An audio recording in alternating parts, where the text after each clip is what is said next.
جناب سید شاہد حکیم صاحب تشریف فرما ہیں. آپ اس بیک گراؤنڈ سے بھی شاید واقف ہیں کہ ایئر فورس میں اسکواڈرن لیڈر رہے ہیں، لیکن چونکہ ایم اے میں ان کا اسلامک اسٹڈیز سبجیکٹ رہا ہے، اس لیے اپنی معلومات میں اضافے کے لیے ہمیشہ تازہ دم رہتے ہیں. اسلامی جو بھی تحریرات اخبارات اور رسالوں میں آتے ہیں، اور پریکٹیکلی ان کا فیلڈ دہلی ہے، جہاں پر سارے ہندوستان کے ہی نہیں بلکہ بیرون ملک کے بھی باشندے وہاں پر اسٹوڈنٹس تعلیم پاتے ہیں. میں یہ ابھی بتا چکا ہوں آپ کو کہ تاریخ اسلام کی 740 نشست ہے، اور ہم جب ہمارے اسکالرس کو، مقررین کو جب آپشن دیتے ہیں، اختیار دیتے ہیں کہ وہ اپنے پسند کا مضمون خطاب کریں، عنوان، تو انہوں نے آج ایسا بہترین عنوان دیا ہے کہ جس میں ہماری سب کی دلچسپیاں ہیں: اسلام کے خلاف سازشوں کی تاریخ. اب آپ کو معلوم ہے کہ آج کی تاریخ نہیں ہے، بلکہ ہمیشہ سے اسلام کے خلاف سرکار دو عالم کے زمانے سے ہی سازشیں چلتی رہی، اور اب وہ سازشوں کے بارے میں آپ بتائیں گے کہ یہ تاریخ اس کی کیا ہے اور کس طریقے سے اسلام کے خلاف سازشیں ہوئی ہیں. ہمارے اگلے اعلامیہ نمبر 627 کے پرچے چھپ کے آ گئے ہیں. جن حضرات کو نہیں ملے ہیں وہ لیتے جائیں، اور کوشش کریں کہ وہ اپنے ہاتھ سے دوسروں کو بھی دیں اور ان کو ہمارے محفل میں شرکت کی دعوت دیں. میں اتنا ہی عرض کرتے ہوئے، چونکہ طویل لیکچر ہوتا ہے اور 4-6 مہینے میں ایک دفعہ تشریف لاتے ہیں دلی سے، اس لیے میں ان کے اوقات پہ کچھ انکروچ نہیں کرنا چاہتا، لہذا ان سے گزارش ہے کہ شہنشین پر تشریف لائیں. والصلاۃ والسلام علی رسول کریم. السلام علیکم ورحمۃ اللہ وبرکاتہ. سورہ بقر آیت نمبر 120 میں اللہ تعالیٰ کا ارشاد ہے: وَلَن تَرْضَىٰ عَنْكَ الْيَهُودُ وَالنَّصَارَىٰ حَتَّىٰ تَتَّبِعَ مِلَّتَهُمْ قُلْ إِنَّ هُدَى اللَّهِ هُوَ الْهُدَىٰ وَلَئِنِ اتَّبَعْتَ بہت نزدیک رہتا ہوں، پھٹ جائے گا. ہاں نزدیک. وَلَئِنِ اتَّبَعْتَ أَهْوَاءَهُمْ بَعْدَ الَّذِي جَاءَكَ مِنَ الْعِلْمِ مَا لَكَ مِنَ اللَّهِ مِن وَلِيٍّ وَلَا نَصِيرٍ. یہودی اور عیسائی تم سے ہرگز راضی نہ ہوں گے جب تک تم ان کے طریقے پر چلنے نہ لگو. صاف کہہ دو کہ راستہ بس وہی ہے جو اللہ نے بتایا ہے، ورنہ اگر اس علم کے بعد جو تمہارے پاس آ چکا ہے تم نے ان کی خواہشات کی پیروی کی تو اللہ کی پکڑ سے بچانے والا کوئی دوست اور مددگار تمہارے لیے نہیں ہے. جب دلی سے میری بات ہوئی یہاں پہ اور موضوع مانگا گیا تو میں نے دیکھا کہ آج جتنی سازشیں، مخالفتیں اسلام کی ہو رہی ہیں، میں نے شاید اپنی زندگی میں کبھی نہیں دیکھی. تو میں نے کہا یہ بہت اچھا موضوع ہے لیکن بہت طویل ہے، اس کے لیے گھنٹوں چاہیے. 1 گھنٹے میں بہت مشکل ہے، لیکن میں کوشش کروں گا اختصار کے ساتھ جتنا عرض کر سکوں کروں. مگر اسکالر نہیں ہوں. میں اسلام کی ابتدا میری 1962 میں پڑھنے سے شروع ہوئی، جب میں ایئر فورس آفیسر بن کے بیرکپور گیا. میرے غیر مسلم ساتھی اسلام کے بارے میں پوچھتے تھے، ہم کو نماز روزہ 11ویں 12ویں اس کے زیادہ معلوم نہیں تھا. تو پڑھنا شروع کیا مختلف علماء کو، خاص طور پہ علامہ اقبال کو. تو وہاں سے ابتدا ہوئی. ایم اے تو بہت بات کی میں نے یہاں، جب میری یہاں حکیم پیٹ پہ پوسٹنگ تھی. تو اسلام کے خلاف تو جنت سے ہی مخالفت شروع ہو گئی. جب شیطان نے کہا کہ مجھے مہلت دے قیامت تک، میں تیرے بندوں کو بھٹکاتا رہوں، تو اللہ تعالیٰ نے کہا ٹھیک ہے، لیکن تمہیں نیک بندوں کو نہیں بھٹکا سکے گا. تو مخالفت تو وہیں سے شروع ہو گئی. جب زمین پہ حضرت آدم کو بھیجا گیا تو شیطان بھی ساتھ ساتھ تشریف لے آئے، اور وہ خاموش کر بیٹھنے والے. تو سب سے پہلے انہوں نے گناہ کروا دیا کہ 2 بھائیوں میں فساد کر دیا، اور فساد کی بنیاد حسد تھی. قابل نے حابل کو محض حسد کی بنا پہ قتل کر دیا. چنانچہ آج بھی سازشوں کی بہت بڑی وجہ حسد ہے، ہر زمانے میں ہوتی رہی. یہاں تک کہ معاصر علماء ہمارے جو ہیں وہ بھی ایک دوسرے کے خلاف، اللہ معاف کرے، حسد میں مبتلا ہو جاتے ہیں. ہم کھلاڑی کوئی بڑا ہو جاتا ہے، دوسرے کھلاڑی حسد میں مبتلا ہو جاتے ہیں۔ تو سازشوں کی بنیاد حسد ہے، اور ہر رسول کو آدم سے لے کے حضور صلی اللہ علیہ وسلم تک اس سے سابقہ پیش آتا رہا، اور ہر رسول کا دین اسلام تھا، کوئی یہودیت نہیں تھی، کوئی عیسائیت نہیں تھی۔ ہر ایک قرآن کہتا ہے کہ ابراہیم دین حنیف پر تھے اور ان کا مذہب اسلام تھا۔ چنانچہ یہ سازشوں کی ابتدا اگر ہم طویل میں جائیں گے تو وہاں سے ہم کو لے آنا پڑے گا، لیکن میں نے جیسے عرض کیا کہ اتنا وقت نہیں ہے، ہم ان سازشوں کا ذکر کریں گے جو حضور صلی اللہ علیہ وسلم کی بعثت کے بعد سے ہوا۔ جب بعثت کا اعلان کیا اس سے پہلے تو لوگ بڑی عزت کرتے تھے، کوئی امین کہتا، کوئی صادق کہتا۔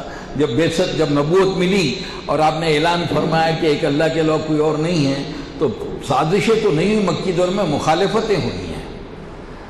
سازشیں مکی دور میں نہیں ہیں، مخالفت، شدت سے مخالفتیں ہوئی، ہونا بھی تھا۔ سووں سے بھگوان ان کو چھوڑ کے ایک اللہ کی عبادت کرو، اور کہہ دیا کہ بتوں میں کچھ بھی نہیں ہے، تو لامو والا بت پرست کہے بھئی بتوں میں کچھ نہیں، ہم تو سارا ان سے مانگتے ہیں، اس میں کچھ نہیں ہے۔ مخالفت شدت سے ہوتی رہی، تو 13 سال کا وفات مکی زندگی کا مخالفتوں میں گزرا۔ جو مدینے کے لوگ آئے، اسلام قبول کیا، اور حضور صلی اللہ علیہ وسلم مدینے کو ہجرت کر کے آئے، وہاں سازشیں شروع ہوئی، اس لیے کہ یہودیوں کو اعتماد تھا کہ آخری نبی بھی ہم میں بنی اسرائیل میں آئیں گے۔ حضرت عیسیٰ کے بعد 600 سال تک کوئی نبی نہیں آیا، حضرت عیسیٰ کے بعد حضور صلی اللہ علیہ وسلم تشریف لے آئے، لیکن یہود یہ سوچتے تھے کہ نبوت ہمارے لیے مقدر کی جا چکی ہے، لہذا آخری نبی بھی ہمارا۔ لیکن جب حضور نے نبوت کا اعلان کیا اور قرآن اترنا شروع ہوا تو وہ بوکھلا گئے، اور وہ کچھ کر نہیں سکتے تھے، جیسے آج بھی ہے۔ آج آپ دیکھ رہے ہیں اپنے ملک میں بھی، باہر کے ملک میں بھی، جس کے پاس دلیل نہیں ہوتی وہ گالی گلوچ اور ہتھیار سے کام لیتا ہے۔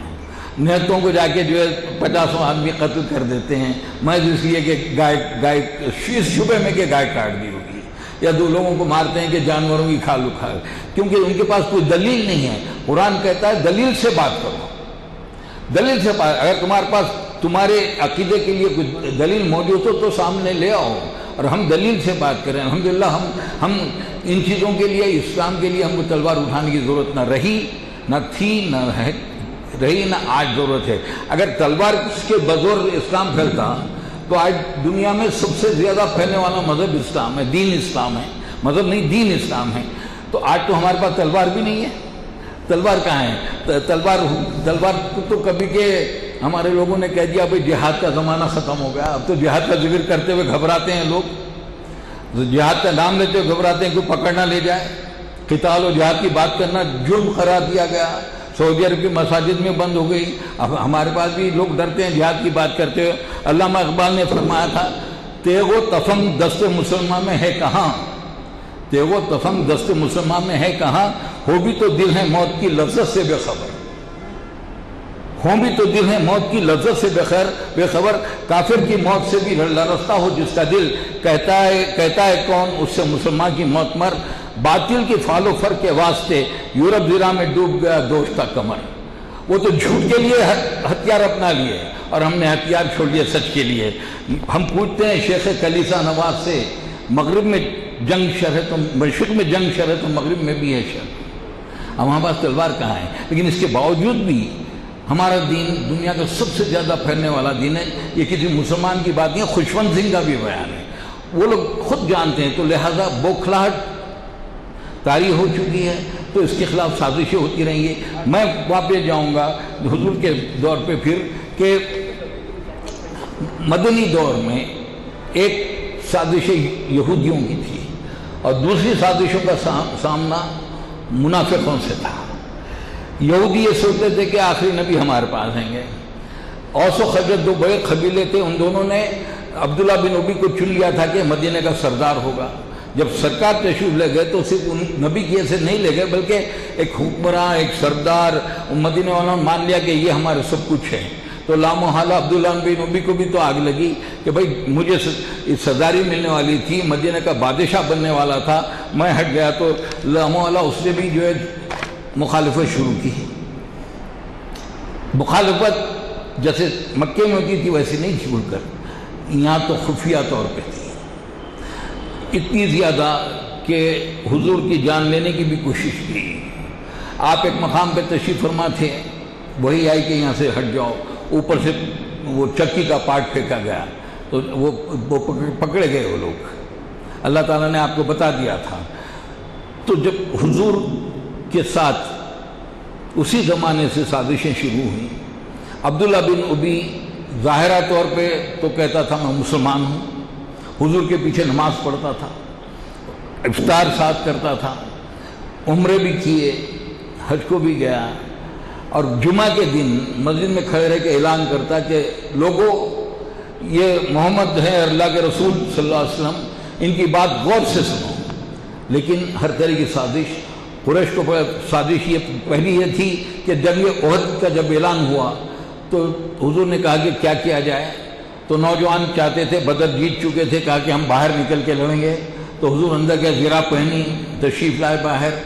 تو لوگوں نے کہا کہ نہیں یہ غلط ہوا, مدینے میں رہنا چاہیے تھا, یہیں رہ کے لڑنا چاہیے تھا. حضور نے کہا جب نبی زرہ پہن لیتا ہے تو پھر اتارتا نہیں ہے.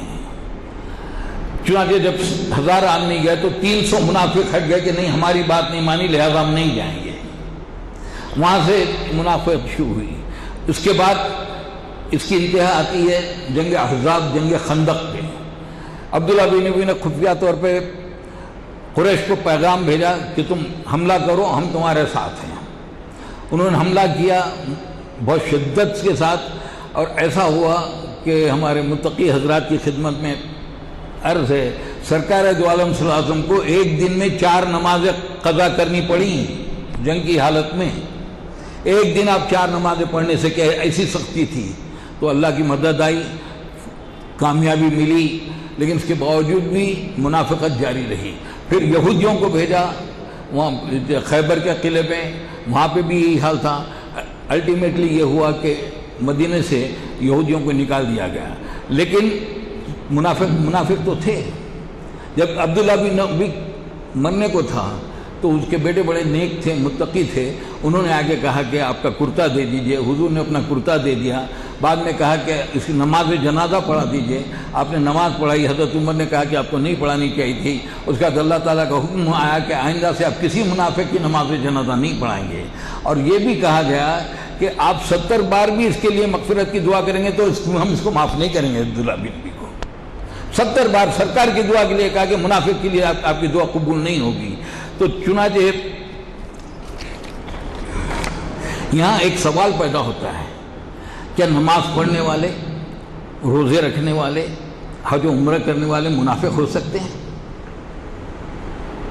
سرکار کے پیچھے نماز پڑھنے سے بڑھ کر, سرکار کے ساتھ افطار کرنے سے بڑھ کر, سرکار کے ساتھ عمرہ اور حج کو جانے سے بڑھ کر کسی کی نماز روزہ ہو سکتی ہے؟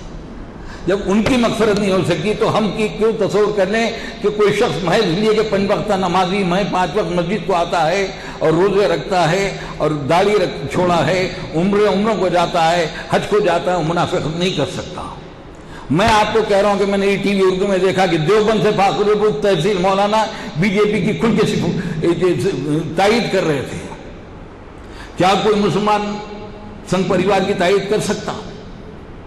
کیا اس کا اسلام باقی رہ سکتا جس کی ہر چیز اسلام مسلمان دشمنی پہ مبنی ہے؟ گجرات, مظفر نگر, دادری اور دوسرے مقامات پر علی گڑھ مسلم یونیورسٹی, مسلم پرسنل لا بورڈ, مسلم پرسنل لا, ہر معاملے میں بی جے پی ہماری مخالفت کرتی ہے. اور ہمارے دوست بھارت جنتا پارٹی کا اقلیتی شعبہ ٹیلی ویژن میں آگے تائید کرتے ہیں. مجھے حیرت ہے, میں سمجھتا ہوں کہ ایک شرابی, کبابی, زانی مسلمان ان سے بہتر ہے, خواہ وہ دیوبند سے پڑھے ہوں, کیا اس سے پڑھو, میں کوئی فتویٰ نہیں دے رہا ہوں, میری اپنی رائے میں نہیں مانوں گا ان کو. میں ان کو قطعی نہیں مان سکتا جو اس متقی لوگوں کو, اسلام پسند لوگوں کو, اسلام کے لیے خدمت کرنے والے لوگوں کو پھانسیاں چڑھاتے ہیں, خواہ اس کا نام جمال عبد الناصر ہی کیوں نہ ہو, خواہ اس کا نام جنرل سیسی ہی کیوں نہ ہو, خواہ اس کا نام حسینہ واجد ہی کوئی نہ ہو. کیا ان کا اسلام سے کوئی تعلق ہو سکتا؟ ان کا قصور کیا تھا؟ کیا انہوں نے تلوار لی ہاتھ میں؟ کیا انہوں نے جو ہے حکومت کا تختہ الٹنے کی سازش کی؟ کچھ نہیں ان کا ایسا. الیکشن جیت کے آئے تھے مرسی, کسی تلوار کے بھروسے پہ نہیں آئے تھے. یہ سازش نہیں تو کیا ہے؟ کس کی سازش ہے؟ آج ہم دیکھ رہے ہیں کہیں داعش کے نام پر، کہیں بوکو حرام کے نام پر سرکار صلی اللہ علیہ وسلم نے جب بدر کی جنگ کا اعلان کیا تو حضرت بلال سے کہہ دیا کہ جا کر اعلان کر دو کہ کسی بوڑھے کو قتل نہیں کیا جائے گا، کسی بچے کو قتل نہیں کیا جائے گا، کسی عورت پہ ہاتھ نہیں اٹھے گا، جو اپنے گھر میں ہے اس پہ ہاتھ نہیں اٹھے گا، کھیتوں کو نہیں روندا جائے گا، پیڑوں کو نہیں کاٹا جائے گا، صرف تم ان سے لڑو گے جو تم سے لڑنے آتے ہیں۔ کیا اس جہاد کو ماننے والے عورتوں کا اغوا کر سکتے ہیں؟ میں نہیں کہتا کہ ان خبروں میں کتنی صداقت ہے، کیوں ہمارے پاس تو کچھ ہے نہیں، ہمارے پاس تو اللہ معاف کرے اور آپ سب بھی مجھے معاف کریں، بڑی جرأت کے ساتھ کہہ رہا ہوں، آپ زبان سے ہم سب کہتے ہیں، آپ نہیں، ہم سب، میں بھی کہتا ہوں اللہ پہ بھروسہ ہے، میں نہیں مانتا، سب جھوٹ کا پلندہ ہے۔ آج زیادہ تر مسلمانوں کو اللہ پہ بھروسہ نہیں ہے، بھروسہ اپنے وسائل پر، بھروسہ اپنے مکانات پر، بھروسہ اپنی جائیداد پر، بھروسہ اپنی دولت پر، بھروسہ اپنی کھیتی باڑی پر، بھروسہ ہے اپنی تجارت پر، بھروسہ اپنی ملازمت پر، اللہ پہ بھروسہ نہیں ہے۔ جیب میں اگر جیب خالی ہے تو آپ پریشان ہو جاتے ہیں، آپ کے کاروبار میں نقصان ہوتا ہے، آپ پریشان ہو جاتے ہیں۔ اللہ پہ بھروسہ کرنے والا کو پریشان نہیں ہوتا۔ اور جب دولت آتی ہے تو شادیوں میں 25 طرح کے کھانے پکتے ہیں، بنگلے بنائے جاتے ہیں، ایک فلیٹ ہے 4 فلیٹ خریدے جاتے ہیں، کاریں خریدی جاتے ہیں، اور پھر کہتے ہیں کہ ہم تو اللہ کو مانتے ہیں۔ حضور نے کہا کہ اپنے گھروں کو زیادہ سجاؤ مت، داڑیاں بھی رکھتے ہیں، محل بھی بناتے ہیں، اللہ کے فقیروں کی کوٹیاں نہیں ہوتی، اللہ کے فقیر کی کوٹھی ہوتی ہے۔ آپ کشمیر سے لے کے کیرالہ تک دیکھ لیجیے، جہاں گلف کا پیسہ سب سے پہلے بنگلہ بنا، گھر میں رہنے کو 4 افراد ہیں لیکن بنگلہ بنتا 8 کمروں کا، ایک کار بس نہیں ہے، ہر بچے کے پاس ایک کار ہونی چاہیے، ایک ٹی وی، یہ ٹی وی کیا ہر کمرے میں ایک ٹی وی ہونا چاہیے۔ اور پھر اپنے گریمان میں ہم سب جھانک لیں ہم میں کتنی منافقت اندر گھر کر چکی ہے، کیا لے جائیں گے؟ جب الیگزینڈر سکندر اس دنیا سے جا رہا تھا، انہوں نے کہا کہ جب میرا جنازہ اٹھے تو میرے دونوں ہاتھ باہر رکھ دو۔ لوگوں نے پوچھا کیوں؟ تاکہ لوگوں کو پتہ لگے خالی ہاتھ آیا، خالی ہاتھ جا رہا ہوں۔ کیا لے جائیں گے؟ یہ منافق نہیں ہے، دوسروں کی منافقت تو دور کی بات ہے، اپنوں کی منافقت دیکھ لیے۔ آج اللہ معاف کرے، بڑے بڑے تقاریر کرنے والے، بڑے بڑے ائمہ، بڑے بڑے مولانا، ان کے پاس کوٹھیاں ہیں۔ پرانے بزرگوں کو ہم دیکھتے تھے کہ ان کے پاس رہنے کو 2 کمرے نہیں ہوتے تھے۔ میں کہہ رہا ہوں، میں سخت بولتا ہوں، میں فوجی آدمی ہوں، میں معافی چاہتا ہوں آپ سے، لیکن میں کیا کروں۔ تو ہم آ رہے تھے، اسی پھر پلٹ کے آتے ہیں۔ سرکار کے دور کے بعد حضرت ابوبکر صدیق رضی اللہ تعالیٰ عنہ 2.5 سال کا وقفہ تھا، اور اس دور میں ایک سازش بہت بڑی اٹھی تھی کہ ہم زکوٰۃ نہیں دیں گے۔ بڑے بڑے جلیل القدر صحابہ، جس میں حضرت عمر بھی شامل تھے، کہا کہ اب کچھ صبر و ضبط سے کام لیا جائے، مصلحت سے کام لیا جائے۔ حضور کا بھی انتقال ہوا ہے، ابھی مسلمان جمنے نہیں پائے ہیں، ایسی حالت میں اگر آپ ان سے جنگ کریں گے تو بہت مشکل ہو جائے گا۔ حضرت ابوبکر نے کہا کہ جب تک ابوبکر کی جان ہے، رسول اللہ نے اگر اونٹ کی ایک رسی زکوٰۃ میں لی تو وہ لوں گا، ورنہ جنگ کروں گا۔ اگر آج یہ استقامت حضرت ابوبکر نہیں دکھاتے تو زکوٰۃ کا نظام ختم ہو چکا ہوتا ہمارے پاس۔ حضرت عمر کا دور، فتوحات شروع ہو چکی، ایران فتح ہوا، مصر فتح ہوا، عراق فتح ہوا، شام فتح ہوا۔ حضرت عثمان کے دور کا پہلے سے آنے تک اس زمانے کی معروف دنیا جو تھی آدھی سے زیادہ مسلمانوں کے قبضے میں آ چکی، یعنی اس کے معنی کہ حضور صلی اللہ علیہ وسلم کے وصال جو 634 میں کچھ ہوا، اس کے بعد بڑی مشکل سے 20 سالوں کے اندر ہم معروف دنیا کے بڑے حصے پہ قابض ہو گئے۔ حضرت عثمان کے دوسرے دور سے شورشیں شروع ہوئی، اور جب وہ شروع ہوئی تو آج تک چلی آ رہی ہیں، اللہم احفظنا من کل، اس وقت سے اب تک چلی آ رہی ہیں۔ خلفاء راشدین کا دور ختم ہوا، جیسا بھی تھا الحمدللہ وہ دور دوبارہ پلٹ کے نہیں آ سکتا. حضور کے دور کے بعد سب سے بہتر دور وہ ہے, وہ دور کبھی بھی نہیں آ سکتا. نہ صحابہ کرام جیسی جماعت کبھی پیدا ہو سکتی, ہاں کتنے ہی بڑے عالم کیوں نہ ہو, کیونکہ صحابہ کرام رسول کے تربیت یافتہ تھے. ہم تو استادوں کے تربیت یافتہ ہیں, زمین آسمان کا فرق ہوتا ہے. تو ان کی طرح جماعت بھی نہیں پیدا ہو سکتی. لیکن اس پیریڈ اس کے بعد بنو امیہ کا دور آ, تو اسلام کے پھر فتوحات ہوتی گئیں, یہاں تک کہ شمالی افریقہ سارا, central Asia, Uzbekistan, Kazakhstan, Afghanistan, Hindustan کے میں بھی آ چکے, تقریباً سندھ میں, اور اسپین تک پہنچ گئے ہم لوگ. بنو عباس میں علم کا دور چلا. عربوں کو 600 سال اللہ تعالیٰ نے حکومت دی. حضرت ابو بکر سے لے کر 600 سال تک عربوں نے کی. یہ مسلمانوں کے عروج کے دو دور ہیں.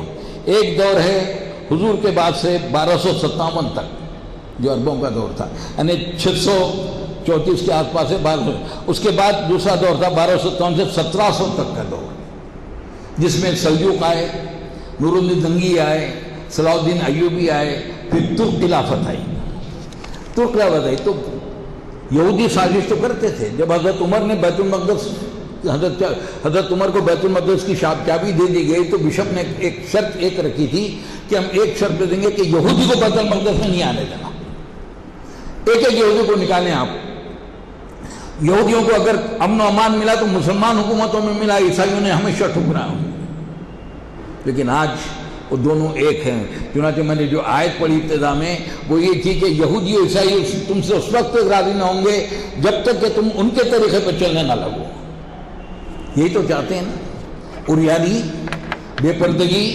اگر آپ ٹی وی دیکھتے ہیں, میں بہت کم دیکھتا ہوں لیکن جو پھراتا ہوں ٹی وی, تو کوئی سیریل ایک آتا ہے پاکستان کا, اگر آپ وہ سیریل دیکھتے ہیں تو الحمدللہ یہ اسلامی جمہوریہ پاکستان عورتوں کے برقع تو دور کی بات ہے, دوپٹے بھی نہیں باقی رہے, بڑے دوپٹے ہیں کہ ہیں, بازو کٹے ہوئے ہیں. یہ اسلامی جمہوریہ پاکستان کی خواتین ہیں.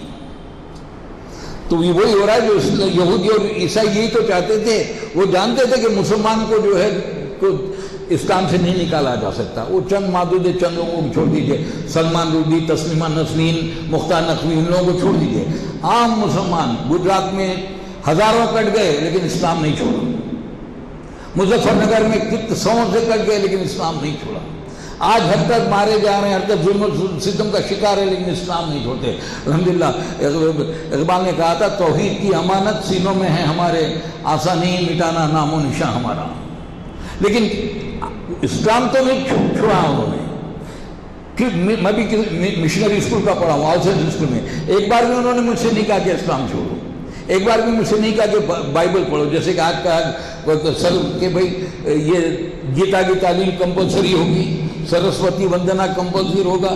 چنانچہ میں نے ایک آرٹیکل لکھا تھا, چھوٹا مختصر تھا. میں نے کہا کہ میں نظام اسٹیٹ کو بلانگ کرتا ہوں. اس زمانے میں سرکاری مدارس میں دینیات کمپلسری تھی, لیکن صرف سنی مسلمانوں کے لیے, اہل تشیع کے لیے اور غیر مسلموں کے لیے اخلاقیات کی, مورل سائنس. میں بھی اپنے اسکول میں مورل سائنس پڑھا, تو دینیات صرف سنی مسلمانوں تھی. ہم نے کمپلسری نہیں کیا کیونکہ ہمارے پاس لکھا ہے لا اکراہ فی الدین, دین میں کوئی زبردستی نہیں ہے. سورہ مزمل میں انا ھذا تذکرہ, یہ ایک نصیحت ہے, جس کا جی چاہے مان لو, جس کا کیا نہ مانو.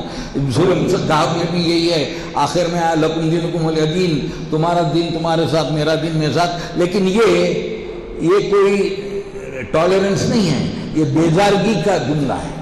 جب ہم بلاتے ہیں کسی کو, آپ اپنے بیٹے کو بولتے بیٹا یہ راستہ غلط ہے, غلط ہے, غلط ہے, نہیں سنتا تو بولتے اچھا جا تو اپنی زندگی گزار, میں اپنی. تو یہ بیزارگی ہے. جب ہم بلاتے رہے کہ بھئی آپ اسلام قبول کیجئے, نہیں تو اچھا جاؤ تم اپنا راستہ ناپو, ہم اپنا راستہ چلتے ہیں. لکم دینکم ولی دین کے معنی یہ ہیں, یہ نہیں ہے, ٹالرنس نہیں ہے وہاں پہ. تو ہم تو کبھی زبردستی کر ہی نہیں سکتے, زبردستی کر کے مسلمان کر ہی نہیں سکتے. زبردستی کیا جو مسلمان کیا جانا مسلمان ہو ہی نہیں سکتا. نہ کسی مسجد پہ ہم زبردستی قابلوں کے مسجد بنا سکتے, خواہ مسلمان ہی کی زمین کیوں نہ ہو, جب تک کہ وہ نہ دے دے. ہم نے تو, ہماری تاریخ گواہ ہے.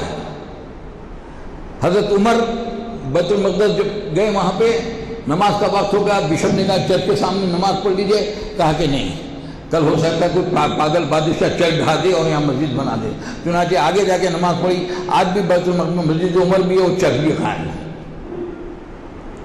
ہم کر ہی نہیں سکتے، قرآن میں ہے کہ دوسروں کو برا مت بولو، ان کے مذہب میں جو اللہ اگر چاہتا تو ایک ہی دن ہوتا، لیکن اللہ نہیں چاہتے۔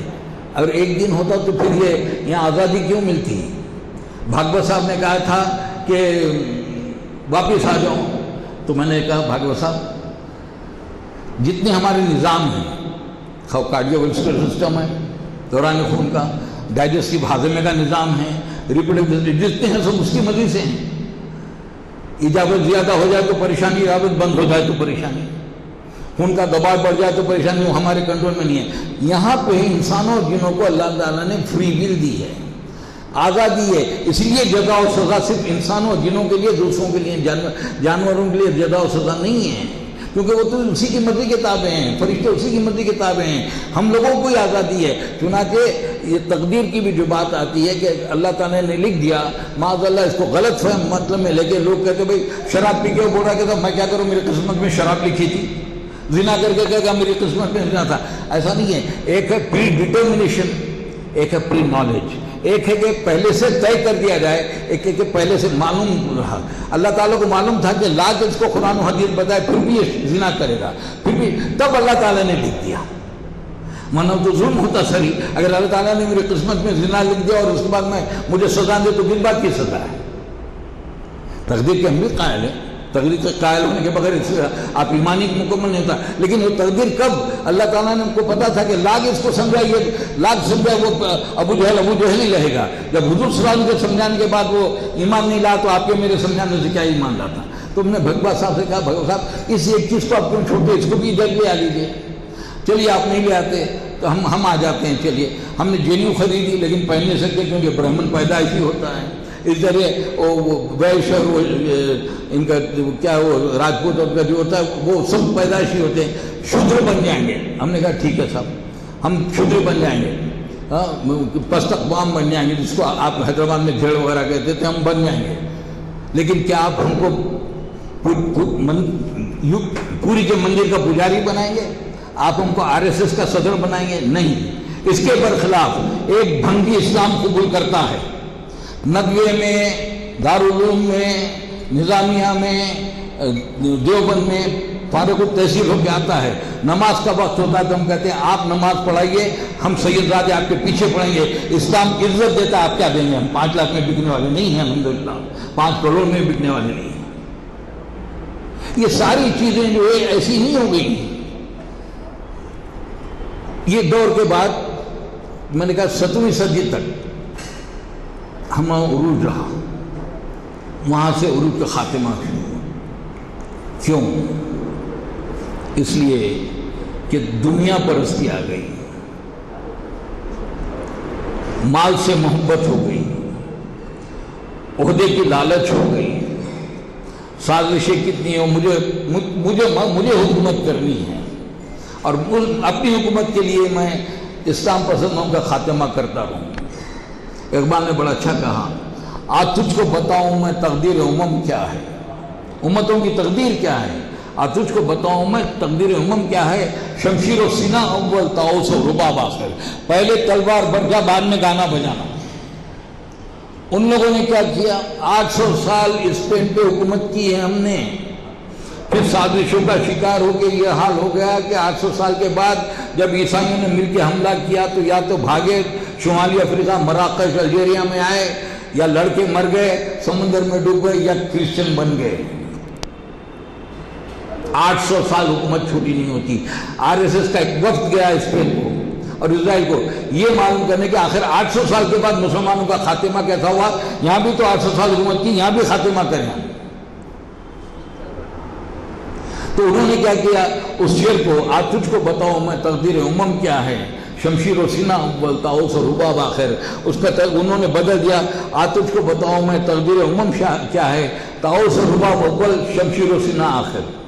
اور آج ہم مسلمان شمشیر و سینہ تو ہے ہی نہیں بھائی، پکڑتے ہوئے گھبراتے ہیں، میں تو فوجی ہوں، پکڑ چکا ہوں، پکڑتے ہوئے گھبراتے ہیں۔ تو آج ہم نے اس شعر کو یہ کر دیا، آج تجھ کو بتاؤں میں تقدیر امم کیا ہے، طاؤس و رباب اول شمشیر و سینہ غائب۔ ماں مطلب جہاد کا وہ سارے صفحات قرآن سے پھاڑ کے پھینک دو جس میں جہاد کا ذکر ہے، جس میں قتال کا ذکر ہے.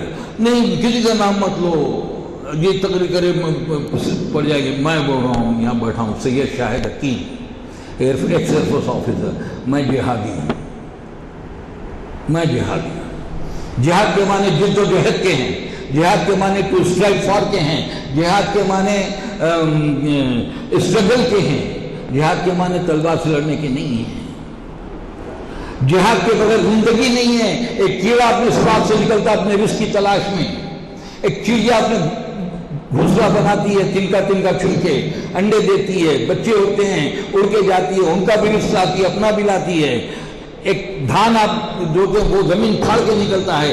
اس کائنات کی ہر چیز جہاد میں مصروف ہے. جہاد کے بغیر کوئی زندگی نہیں ہے. دیر از نو سروائیول وداؤٹ جہاد. جد و جہد کے آپ گھر میں بیٹھے نہیں نا، اوپر منوسلوار ٹپک جائے گا. کیوں ملازمت کرتے ہیں، کیوں کاروبار کرتے ہیں، کیوں رکشہ چلاتے ہیں، دن میں گھر میں بیٹھے منوسلوار آ جائے گا. جد و جہد کے بغیر کچھ نہیں ملتا. سورہ نجم کی آیت ہے لیس للانسان الا ما سعی. انسان کو وہی ملتا ہے جس کی کوشش کرتا. حکم ہوا کوشش کرو. تم یہ توکل تو اللہ نہیں ہے کہ آپ گھر ہاتھ پہ ہاتھ رکھ کے بیٹھے رہو. یہ ہمارا دین نہیں ہے. ربانیت ہمارا دین نہیں ہے. جنگلوں کو پہاڑوں پہ چلے جانا ہمارا دین نہیں ہے. کہا کہ جو نکاح نہیں کرتا ہوں مجھ سے نہیں ہے. خوش مندوں نے کہا ہر بزدلی کو مصلحت. خوش بندوں نے کہا ہر بزدلی کو مصلحت. جانب مقتل گئے تو صرف دیوانے گئے. سید قطب چڑھ جاتے ہیں پھانسی پہ، عبدالقادر اودا چڑھ جاتے ہیں، اسماعیل چڑھ جاتے ہیں، عبدالفتح چڑھ جاتے ہیں، مرسی عمر قید کہتے ہیں. لیکن کہا کہ میں تو جہاد کا قائل ہوں. کیا کرو گے تم کر ہی کیا سکتے ہو؟ تم اچھا تو کر نہیں سکتے. یہ جیلوں میں بند کر دیتے ہو، نوجوانوں کو لے کے بند کر دو. 10 سال کے بعد نوجوان چھوٹ آتا ہے. جب بند کرتے ہیں تو پورا واویلا ہو جاتا ہے. ہر نیشنل اخبار، ہر چینل بولتا ہے ٹیررسٹ پکڑے گئے، ٹیررسٹ پکڑے. لیکن وہی لڑکا جب بری ہو جاتا ہے، وہی مولانا جب گجرات کے بری ہو جاتے ہیں، جن کو موت کی سزا، پھانسی کی سزا ہوئی تھی، بری ہو جاتے ہیں، تو اخبار میں اتنی خبر نہیں آتی کہ بھئی یہ تو بے گناہ تھے. اور ہم خاموش بیٹھے ہیں. ہمارے اکابر منہ بن کے بیٹھے رہتے ہیں. میں تو عام آدمی ہوں، نہ میں مولانا ہوں، نہ میں عالم ہوں، نہ مجھے عربی آتی ہے. میری تعلیم کا سب سے بڑا نقص ہے کہ مجھے عربی نہیں پڑھائی گئی. عربی مطلب عربی زبان نہیں سکھائی گئی، ورنہ قرآن کا مزہ دوبالا ہو جاتا. مختار نقوی صاحب نے ایک چینل لیا ٹوڈے میں، کہا جس کو گائے کھانا ہے پاکستان کے. میں دوسرے دن علی گڑھ میں تھا. میں اٹھا، میں نے میل بھیجا اسکون لیڈر سید شاہد حکیم 1960 فٹ بال اولمپئن. میں نے کہا who are you? Are you the constitution of India? Who gave you purpose to tell people to go to Pakistan? What is your contribution to India? میرے باپ کا contribution یہ ہے، میرا contribution یہ ہے. سوامی وویکانند یہ کہتے ہیں، وید یہ کہتی ہے، فلاں یہ کہتی ہے گائے کے بارے میں، اور فلاں یہ واقعات ہیں. میں نے کہا کہ جو ہے میں نہ کوئی پولیٹیکل لیڈر ہوں، نہ کوئی ریلیجیس لیڈر ہوں، لیکن تم سے مقابلہ کرنے کے لیے میں ہر فورم پہ آنے تیار ہوں. کوئی جواب نہیں آیا. 8 دن بعد ریمائنڈر بھیجا، آج تک کوئی جواب نہیں. کب تک آپ خاموش بیٹھیں گے جب آپ کو کانسٹیٹیوشن اجازت دیتا ہے؟ ہم کسی کو بھڑکا نہیں رہے. میں نہیں کہہ رہا ہوں کہ تلوار لے آ کے کسی کا قتل کر دو، لیکن حق بات بولنے کے لیے کیوں پیچھے ہٹتے ہیں؟ سچی بات، جیل میں جانا ہے نا تو کوئی بچا نہیں سکتا. پھانسی ہونی ہے تو کوئی بچا نہیں سکتا. نہیں ہونی تو کسی کا مائی باپ نہیں ڈال سکتا. اگر ایمان نہیں ہے تو پھر کس بات کے مسلمان ہیں، کس بات کا ایمان ہے ہمارے پاس؟ سازشیں چلتی رہی. سب سے بڑی سازش 18ویں صدی سے 19ویں صدی 1896 کے آس پاس کی بات ہے. یہودیوں نے طے کیا کہ ہماری ایک ریاست قائم کی جائے. تو برطانیہ سب سے پہلے ساتھ دیا، کہا کہ بھائی واقعی ہونا چاہیے. کہاں ہونا چاہیے؟ کچھ نے کہا کینیا میں ہو، کچھ نے کہا کہ ادھر ہو. کہ وہاں سے 1918 میں بالفور انگلینڈ کا فارن منسٹر تھا، یہودی تھا. اس نے ایک ریزولوشن کیا کہ بیت المقدس انگریزوں کے قبضے میں تھا کہ ہم اس وقت خالی کریں گے جب یہودیوں کو لایا جائے گا. چنانچہ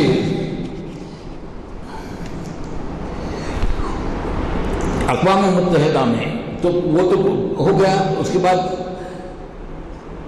ایک یہودی رہنما تھا HERTZL حضل، وہ سلطان عبدالمجید آخری خلیفہ کے پاس جاتا ہے، کہتا ہے کہ آپ کا خزانہ خالی ہو چکا ہے، آپ جتنی چاہے دولت ہم سے لے لو لیکن فلسطین ہم کو دے دو. خلیفہ کہتا ہے کہ میں اسلام و جیسا بھی تھا خلیفہ، آج کے 100 مسلمان رہنماؤں سے کروڑوں ٹائم بیٹر تھا، کہا کہ ایک جب تک ترکی حکومت قائم ہے فلسطین نہیں دیا جائے گا، میں مسلمان اور اسلام کے ساتھ غداری نہیں کروں گا.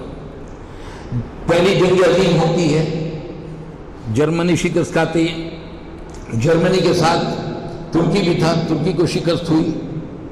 اس کا جنگ بلقان ہوئی، اس میں مصطفیٰ کمال اتاترک جو فوجی جنرل تھا، اس نے فوجیوں کے سامنے قرآن اٹھا لیا، کہا کہ کیا ہے قرآن، اس کو بچانا تو جنگ کرو. چنانچہ ترکوں نے جنگ بلقان جیتی، ایسٹرن یورپ کے شکست دی ان کو. اس کے بعد مصطفیٰ کمال نے آ کر حضرت ابوبکر کے سے جو خلافت قائم ہوئی تھی 1923 میں اس خلافت کو ختم کر دیا. یہ سب سے بڑی سازش تھی. مسلمان کا ان کا برائے نام ایک مرکز تھا، اس مرکز کو توڑ دیا، نیشنلزم کی بنیاد ڈالی، قوم پرستی، عرب قومیت ہم ترکوں کے اندر نہیں رہیں گے. وہاں پہ اتاترک نے اسلام نام ہٹا دیا، سیکولر جمہوریت قائم کی. جمہوریت نہیں تھی تو ڈکٹیٹرشپ تھی، آمرانہ حکومت تھی. اس نے رومی ٹوپی ہوتی تھی ایک زمانے میں، ہم میرے بچپن میں کافی زمانے تک کالج تک جو ہے رومی ٹوپیاں پہنی جاتی تھی حیدرآباد. اس ٹوپی کو ہٹایا، ہیٹ لازم کر دی، عورتوں کے سر سے اسکارف نکال دیا، برقع پہننا منع کر دیا گیا، حج کو جانا منع کر دیا گیا. عربی زبان میں اذان بند کر دی گئی. روایتوں میں 13 سال 18 سال عربی زبان میں اذان نہیں ہوئی ترکی میں، اور حج جانے سے منع کر دیا گیا. یہ اور جب خلیفہ کو معزول کیا تو اسی حضرت کے ہاتھ سے معزولی کا پروانہ ان کے پاس بھیجا. مصطفیٰ کمال ہے، یہ یہودیوں کی سب سے بڑی سازش تھی کہ اسلام کے ایک مرکز کو ختم کر دیا گیا. یہودی حضرت یعقوب علیہ السلام کے چوتھے بیٹے یہودا کے نام سے ہیں. یا حضرت یعقوب کے بعد حضرت یوسف پیغمبر ہوئے، اور کوئی پیغمبر نہیں ہوا. یوسف کے نام سے ان کا مذہب نہیں چلا، یہودا کے نام سے چلا. اور یوسف کو کنویں میں ڈالنے کی سب سے بڑی سازش یہودا نے کی. تو یعنی اس کے بانی جو ہے، جس کے نام سے مذہب ہے، وہیں سے سازشوں کی ابتدا ہے. ان کی جو ہے ان کے نیچر میں سازش بچی ہوئی ہے، رسی بچی ہوئی ہے. انہوں نے پیغمبروں کو قتل کیا، یحییٰ علیہ السلام کو قتل کیا، عیسیٰ علیہ السلام کو صلیب پہ چڑھایا. یہ اور بات ہے، ہمارے عقیدہ اللہ تعالیٰ نے ان کو اٹھا لیا. کئی پیغمبروں پہ آرے چلوا دیے. حضرت سلیمان کی شان میں ایسے الفاظ لکھے ہوئے ہیں توریت میں کہ آپ میں زبان پہ لا نہیں سکتے. تو یہ بدبخت قوم، اللہ تعالیٰ نے صرف 2 امتیں پیدا کی ہیں. ہم لوگ امت ہیں، ہم لوگ قوم نہیں ہیں. پلیز ایک غلط فہمی دور رکھیں. قوم کی بنیاد زبان، نسل، ملک پہ ہوتی ہے. امت کی بنیاد ایک عقیدہ ہے. چنانچہ کوریا سے امریکی طاقت جتنے مسلمان ہیں لا الہ الا اللہ محمد رسول اللہ کے حامی ہیں. ہم عقیدہ، ہم امت ہیں، ہم قوم نہیں ہیں. ہم قوم پرستی یہودیوں کا شوشہ ہے، سیکولرزم یہودیوں کا شوشہ ہے، تاکہ اسلام کو کسی طرح کی جڑ کو کاٹا جائے، امت کے ٹکڑے ٹکڑے کر دیے جائیں. عرب قومیت ہوئی، عرب قومیت جا کے کیا ہوئی؟ مصری قومیت، سعودی قومیت، شامی قومیت، لیبیائی قومیت، ٹکڑے ٹکڑے کر دیا مسلمانوں کو. اور آج ہم کو آپس میں لڑایا جا رہا ہے. یہ بہت بڑی سازش وہاں تھی، لیکن اس کے بعد بھی چین نہیں آتا ہے. اس کے بعد یہ ہوتا ہے کہ 1948 میں 47 میں یونائٹڈ نیشن میں ایک ریزولوشن پاس ہوتا ہے کہ فلسطین میں کو 3 حصوں میں ڈیوائیڈ کر دیا جائے. 4,500 کے قریب مربع میل عربوں کے حوالے کیا جائے، 5,300 کچھ یہودیوں کو دیا جائے اور 200 کچھ یونائٹڈ نیشن پاس رہے بیت المقدس کا کہ تاکہ وہاں تینوں مذاہب کے لوگ وہاں جا سکیں. لیکن کیا ہوا تاریخ آپ جانتے ہیں. اخوان المسلمین والے لڑنے نکلے اور عجیب تھا کہ یہودیوں کا نام و نشان مٹ جاتا. فاروق بادشاہ وہاں کا، اردن کا بادشاہ عبداللہ بیچ میں کود پڑے، اخوانیوں کو زبردستی وہاں سے نکال دیا گیا اور فلسطین یہودیوں کو لا کے اسلام کے دل میں بسا دیا گیا.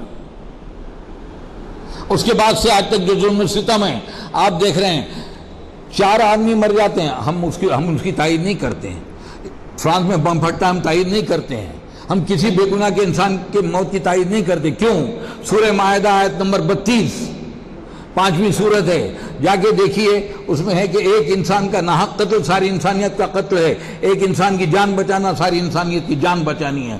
ہم کو حکم نہیں ہے کہ کسی کو قتل کرو، ہم تائید نہیں کرتے. لیکن وہاں جب ہوتا تو ساری دنیا واویلا کرتی ہے، ہندوستان کے امن پسند سنگی بھی واویلا کرتے ہیں. لیکن ہمارے روز اتنے مسلمان مارے جا رہے ہیں تو اس کے اوپر کسی کے آنکھوں نہیں بہتے، اس لیے کہ خون مسلم ہے، بہتا ہے تو بہنے دو.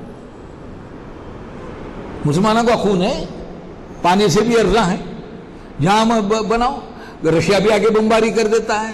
ایک جو ہے وہ ٹارگٹ پریکٹس ہوتی، ٹارگٹ بنتا ہے جب ریوالور کی یا بندوں کی پریکٹس ہوتی تو ہم ٹارگٹ بنے ہوئے ہیں ان کے. ہاں، یا وہ باکسر جاتے لٹکاتے ہیں بیگ، اس کو مارتے ہیں، گھوسے منہ ہیں، ہر باکسر آ کے مارتا ہے. تو ہر آدمی آتا ہے، عرب دنیا میں آ جائے، افغانستان میں آ جائے، اور جوش صاحب نے کہا کہ ویپنس آف ماس ڈسٹرکشن، دنیا کی تباہی پھیلانے والے ہتھیار ہیں صدام حسین پاس. نکلا کوئی؟ افغانستان میں کہا کہ انہوں نے ٹریڈ سینٹر پہ حملہ کیا، ثابت ہوا آج تک. 1966 کی جنگ میں، 73 کی جنگ میں ایک راکٹ جا کے گرا امریکہ کے جہاز پر. انہوں نے بڑا واویلا مچایا کہ عربوں نے پھینکا، لیکن جب تحقیق کی تو پتہ لگا کہ وہ اسرائیل کا راکٹ تھا. خاموش بیٹھ گئے. اور اس کے بعد ہمارا کیا حال ہے؟ پھر سازش ہوئی، عراق میں الباس پارٹی قائم کی گئی. الباس پارٹی کا بانی تھا مائیکل افلاق، وہ کمیونسٹ تھا. ایک طرف صدام حسین، دوسری طرف حافظ اسد. صدام حسین کے دور میں میں بغداد گیا ہوں، بڑی ظالم شخصیت تھی. وہ تو آخری میں تائب ہوئے، اللہ معاف کر دے اس کو، لیکن ظالم. یہ حال حافظ اسد کا تھا. میں دمشق گیا ہوں اس کے دور میں. جو نماز پڑھنے جاتے ہیں ان کے نام لکھے جاتے تھے. تونسیا میں مساجد میں رجسٹر ہوتے تھے، نماز پڑھنے جائیں تو اپنا نام درج کریں. لیکن یہودیوں کے سناگوگ میں یہ قید نہیں تھی. کس سے شکوہ کریں؟ کس بات کا رونا روئیں؟ قدم قدم پہ دل ٹوٹا ہے. کیوں ہے سازشیں؟ بھئی ہمارے پاس تو کچھ بھی نہیں ہے، لیکن ایک ہتھیار ہے آج بھی، توحید کا ہتھیار ہے، رسالت کا ہتھیار ہے، آخرت کا ہتھیار ہے، دلیل کا ہتھیار ہے. تمہارے پاس دلیل نہیں ہے. جب آپ سڑک پہ گنڈے سے بات کیجئے، آپ دلیل پیش کیجئے، وہ مارنے پہ آ جائے گا. تو غنڈہ گردی ہے، یہ بین الاقوامی غنڈہ گردی ہے، ہمارے طور پہ ملکی غنڈہ گردی ہے. ہم چونکہ ہم ان کی بات سے اختلاف کرتے ہیں، لہذا ان کو رہنے نہ دو اور سب پہ علاقے مارو ان کو. آپ ٹی وی میں دیکھ رہے ہوں گے گجرات میں کیا ہو رہا ہے. آپ نے دادری کا سنا، اب وہ انہی پہ الزام ڈال دیا کہ ان کو وہ لے کے چلے گئے کورٹ میں. اور بڑی سازش یہی ختم نہیں کیا انہوں نے، نبی پیدا کر دیے. ایران میں بہاء اللہ کو پیدا کر دیا. ہندوستان میں قادیانی، غلام احمد قادیانی کو پیدا کر دیا کہ مسلمانوں کو تفرقہ پیدا کر دوں. کہا کہ نبوت کا دعوے دار، کہا کہ جو نام احمد آیا ہے قرآن میں وہ میرا ہی تو ہے. معاذ اللہ، میرا ہی تو ہے. ختم نبوت نہیں، وہ تو سیل کا نام ہے. اچھے خاصے لوگ، کیونکہ ان کو ہمیشہ حکومت کی سرپرستی حاصل رہی، انگریزوں کی سرپرستی، آج بھی ان کو سرپرستی حاصل ہے. ان کے پاس بے حساب دولت ہے.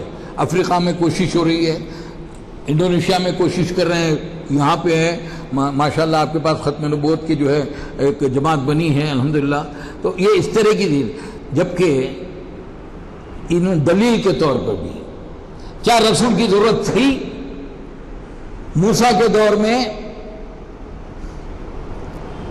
مشرق وسطیٰ سے ہندوستان آنے کو سال ہا سال لگ جاتے تھے. عیسیٰ کے دور میں سال ہا سال لگ جاتے تھے. چنانچہ ان کو معجزے بھی اسی دور کے حساب سے دیے. موسیٰ کے زمانے میں ساحر جادو کا معجزہ، تو لہذا ید بیضا دیے، ہاتھ چمکنے لگا، عصا دیے، مار پتھر پھٹ گیا، پانی پھٹ گیا، ڈالا سانپ بن گیا. عیسیٰ علیہ السلام کے زمانے میں ڈاکٹری اتنی زیادہ ہو گئی تھی، مردوں کو زندہ کر دیتے. چنانچہ آپ کو روح زندہ کرنے کا معجزہ دیا، کوڑی اور جرنامی کو جائے. لیکن جب رسول اللہ کا دور آنے والا تھا تو اللہ تعالیٰ کو پتا تھا کہ یہ علم کا دور ہے، علم کو ان سے کاٹا جائے. کیا اس زمانے میں عیسیٰ جاپان جا سکتے تھے؟ موسیٰ جاپان جا سکتے تھے؟ لیکن آج آپ پیام ڈال دیجئے قرآن کا ایک صفحہ، 1 سیکنڈ میں جاپان میں پہنچ جائے گا. تو نبی کی ضرورت ہی کیا ہے؟ اب نبی کی ضرورت کیا ہے؟ اب نبی کا پیام تو ہر طرف پھیل رہا ہے، پلک جھپکتے میں پہنچ جاتا ہے. تو نبی کی ضرورت کیا ہے؟ میں تو عقیدہ جہاں ہے وہ الگ بات ہے، عقیدے سے ہٹ کے بتا رہا ہوں. تو آج کیا ضرورت ہے؟ آج تو میں ایک میسج بناتا ہوں، آج میل کرتا ہوں، 2 منٹ میں دوسری جگہ میل مل جاتی ہے. انٹرنیٹ ہے، نبی کی کیا ضرورت ہے؟ اس وقت نبی کی ضرورت تھی. چنانچہ حضور صلی اللہ علیہ وسلم نے پوچھا کہ پچھلے پیغمبر کو تو یہ معجزہ ملا، آپ کو کیا ملا؟ کہ قرآن میرا معجزہ ہے، اور قرآن سے زیادہ مظلوم کتاب کوئی نہیں ہے. کوئی کتاب قرآن سے زیادہ مظلوم نہیں ہے. قرآن کے ماننے والے دنیا میں دوسرے نمبر پہ ہیں، لیکن قرآن پڑھنے والے اس میں 10% بھی نہیں ہیں.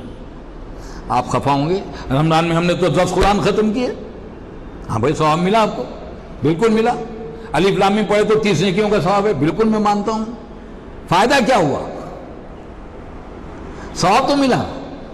ہدایت کیا ہوئی؟ سورہ فاتحہ مسلسل پڑھتے ہیں. کتنے لوگ ایسے کہ سورہ فاتحہ کے معنی جانتے ہیں اور سورہ فاتحہ کا مطلب جانتے ہیں؟ کتنے ایسے کہ سورہ حد کا مطلب جانتے ہیں؟ کتنے ایسے لوگ ہیں جو سویرے شام کسی وقت 15 منٹ قرآن کے ترجمے سے پڑھنے میں وقت دیتے ہیں؟ 24 گھنٹے میں اللہ کا کلام کو سمجھ کے پڑھنے کے لیے 15 منٹ نہیں ہے آپ پاس.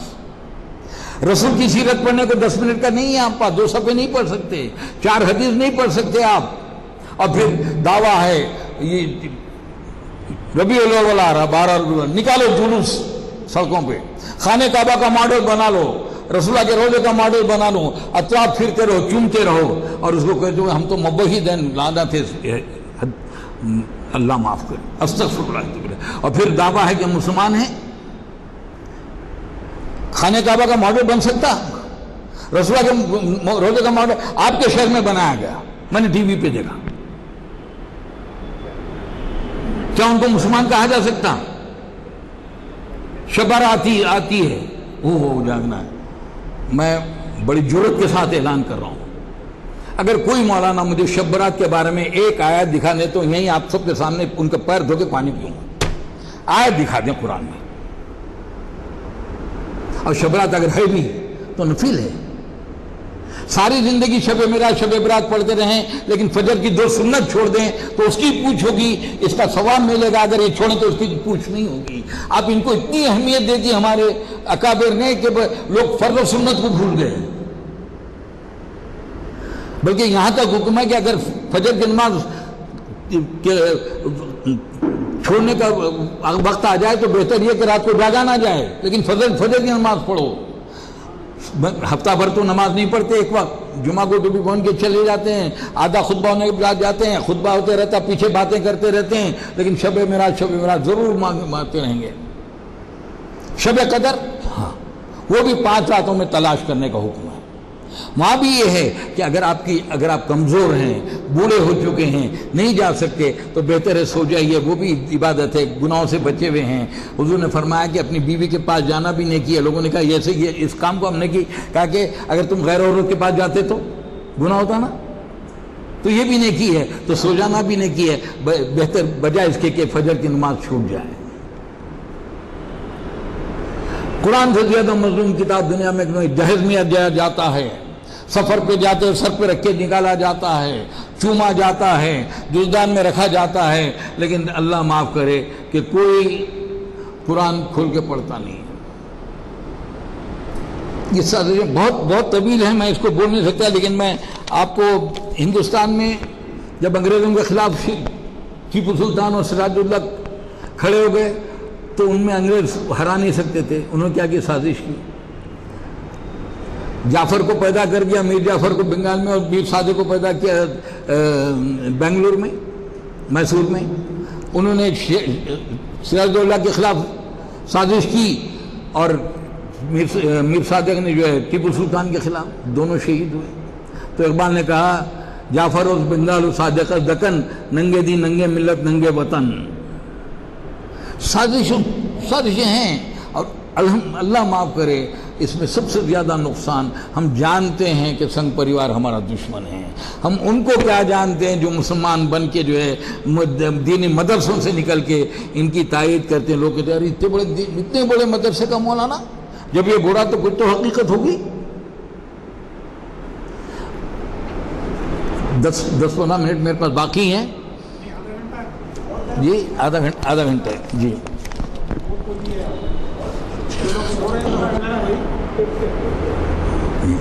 مسلمانوں کے زوال کے اسباب کے بارے میں نے چند قرآنی آیات اور 2 احادیث نکالی ہیں. میں نہیں کہتا کہ میں جو کہہ رہا ہوں صحیح ہے، قرآن اور حدیث ہے تو مان لیجئے، میری بات کو مت مانیے. اللہ تعالیٰ کا ارشاد ہے آل عمران آیت نمبر 28، حکم ہے مومنین اہل ایمان کو چھوڑ کر کافروں کو اپنا رفیق ہرگز نہ بنائیں. جو ایسا کرے گا اللہ کا اس سے کوئی تعلق نہیں. غور کریں ٹھنڈے دل سے، رفیق نہ بنائیں. تعلقات اچھے رکھیں، رفیق وہ ہوتا ہے کہ جو رازدار ہوتا ہے، رازدار نہ بنائیں. آج عراق کو ختم کرنا ہے، بش میرے زیادہ قریب ہے بنسبت عراق صدام حسین کے. یمن کو ختم کرنا ہے، یورپ کے ممالک زیادہ قریب ہیں. آیت سنا رہا ہوں میں اپنی بات نہیں کر رہا ہوں. اسی میں فرمایا کہ آیت نمبر 103 مشہور ہے، سب جانتے ہیں، وَاعْتَصِمُوا بِحَبْلِ اللَّهِ جَمِيعًا وَلَا تَفَرَّقُوا. اللہ کی رسی یعنی قرآن کو مضبوطی سے تھام لو، آپس میں افتراق مت کرو، ورنہ تمہاری ہوا اکھڑ جائے گی اور دوسری قومیں تم پہ قابض ہو جائیں گی. قرآن پکڑا ہم نے.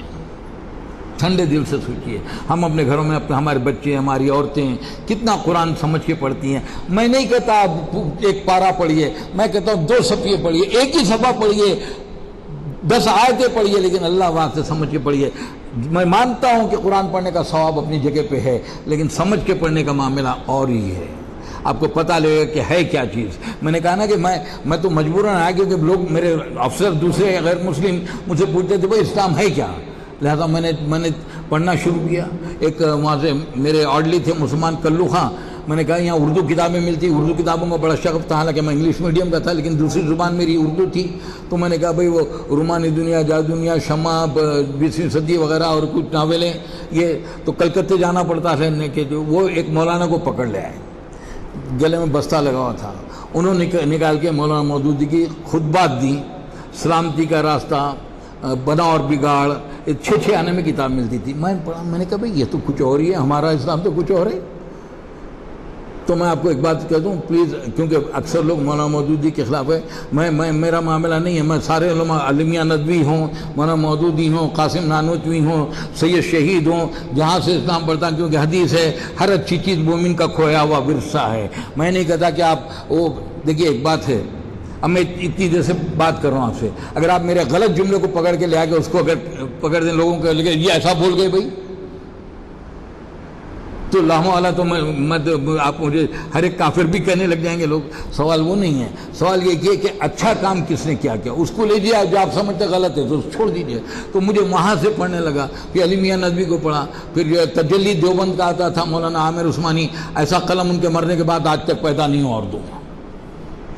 یہ قدم قدم بلائیں، یہ سواد کوئے جانا، ان کا شعر ہے کہ قدم قدم بلائیں یہ سواد کوئے جانا، جسے زندگی ہو پیاری وہ یہیں سے لوٹ جائے۔ زندگی دینی ہے تو اسلام میں، نہیں تو چلے جاؤ۔ پھر اسی سورت کی آیت نمبر 118، اے لوگوں کو ایمان لائے ہو، اپنی جماعت کے لوگوں کے سوا دوسروں کو اپنا رازدار نہ بناؤ، وہ تمہاری خرابی کے کسی موقع سے فائدہ اٹھانے سے نہیں چوکتے۔ قرآن کہہ رہا ہے صاحب۔ آگے سورہ بقرہ کی آیت 85، تو کیا تم کتاب کے ایک حصے پر ایمان لاتے ہو، دوسرے حصے کے ساتھ کفر کرتے ہو؟ پھر تم میں سے جو لوگ ایسا کریں ان کی سزا اس کے سوا اور کیا ہے کہ دنیا کی زندگی میں بھی ذلیل الخوار ہو کر رہیں اور آخرت میں شدید ترین عذاب ہو۔ نماز، روزہ، ذکر، فکر، حج، عمرہ، رشوت کھاؤ، جھوٹ بولو، سازشیں کرو، فساد برپا کرو، غیر مسلموں میں جا کے مسلمان بچے کی بلا وجہ جو ہے کہہ دو کہ جا کے یہ سب ٹیررسٹ ہے، جو مرضی کر دو پیسے کے لیے، مگر نماز پڑھ لی، روزہ رکھ لیا، حج بھی کرائے۔ کتنے کا دیا؟ 15 حج۔ ارے ماشاءاللہ 15 حج، صاحب اتنا نیک آدمی ہے۔ پڑوس میں بچی کی شادی بیٹھی ہوئی ہے، 5000 روپے نہیں دے سکتے، 15 حج کرتے ہیں، یہ کون سا دین ہے؟ حضور صلی اللہ علیہ وسلم نے کتنے حج کیے؟ چلیے حضور کا دور نہیں ملا موقع۔ حضرت ابوبکر، حضرت عمر نے کتنے حج کیے؟ 12 سال کی خلافت میں کتنے حج کیے حضرت عمر نے؟ حضرت عثمان نے کتنے حج کیے؟ بچیاں بیٹھی ہوئی ہیں بغیر دہیج کی ماری، مرد آپ کے 5-10 ہزار نہیں نکلتے، لیکن عمرہ ضرور ہوگا ہر سال۔ اللہ معاف کرے، ریاکاری ہے میرے بھائی، ریاکاری ہے۔ اقبال نے کہا خدا کے بندے تو ہیں ہزاروں، بنوں میں پھرتے ہیں مارے مارے، میں اس کا بندہ بنوں گا جس کو خدا کے بندوں سے پیار ہوگا۔ حضور صلی اللہ علیہ وسلم کی حدیث ہے کہ تم میں سب سے بہتر ہے جو دوسروں کے فائدہ مند ہو اپنے لیے۔ ارے آپ اس بچی کی شادی کرائیں گے تو اللہ تعالیٰ حج سے بڑھ کے ثواب دے گا۔ اس کی مثال ہے، ایک شخص آیا سرکار کے پاس، کہنے لگا میں حج کو جانا چاہتا ہوں۔ پوچھا گھر میں کون ہے؟ بوڑھے ماں باپ ہیں، اور کون ہے؟ کوئی نہیں ہے۔ بولا ان کی خدمت پہ تیرا حج ہو گیا۔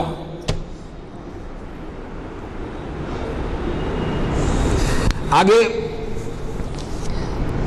غور سے سنیں، سورہ انفال 8ویں سورت آیت نمبر 7، اور تم لوگ جہاں تک تمہارا بس چلے زیادہ سے زیادہ طاقت اور تیار بندے رہنے والے گھوڑے ان کے مقابلے کے لیے مہیا رکھو، تاکہ اس کے ذریعے سے اللہ اور اپنے دشمنوں کو اور دوسرے آدھا دشمنوں کو خوفزدہ کرو جنہیں تم نہیں جانتے مگر اللہ جانتا ہے۔ اللہ حکم دے رہا ہے کہ اپنے ہتھیار تیار جمع کر کے رکھو۔